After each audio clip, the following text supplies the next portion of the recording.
book I selected for this class is Good to Great: Why Some Companies Make the Leap and Others Don't by Jim Collins.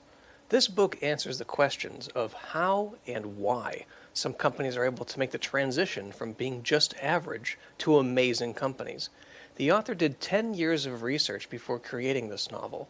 He concluded that the companies that were able to make this leap had the following things in common. Level 5 leadership. The term Level 5 leader comes from the highest level in a hierarchy of managerial competencies that Collins and his team were able to identify in their 10 years of research.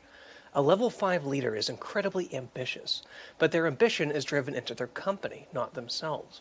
These types of people have tremendous amounts of energy. They never want to stop. They're often exhausting. But here's the difference between a 5 and a 4. A 4 has all of that ambition and drive and energy, but it's about them.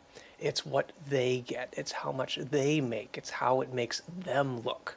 Whereas a level 5 channels all of that into something else. For them, it's all about creating something bigger than themselves. The very irony in all of this is that it's often that personal ambition that drives people into these roles of power in the first place. It's easy to see why level 5 leaders very rarely emerge at the tops of our organizations. First who, then what? The executives of the Good to Great companies figured out 3 simple rules that can be applied to any business. First, if you begin your transformation with who rather than what, you can more easily adapt to changes in an industry. When faced with a problem, many leaders immediately jump to answers and solutions to try to solve that problem. The Good to Great leaders figured out that before you can even attempt to answer any issue, you need to have the right people in the right roles. Second, if you do begin with the right who, issues like motivation largely solve themselves. The right people will be self-motivated, and they will inspire those around them to create superior results. Third, if you do somehow end up with the wrong people, it doesn't matter if you have a clear vision. It doesn't matter if you know where you want to go, because you will never be a great company. Having a vision without having the right people is a recipe for mediocrity.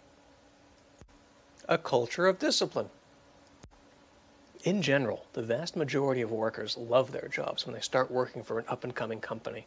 They have the freedom to express their ideas, and they're able to do what they want as long as the job gets done. But over time, as the company transitions from a startup into a corporation, a hierarchy starts to form. Words like we and they, us and them start being used. Veteran managers are hired to control the disorganization.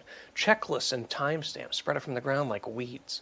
The creative and innovative people that have been with the company since the start end up leaving because they say they can't get anything done anymore because they spend all of their time in meetings and filling out paperwork.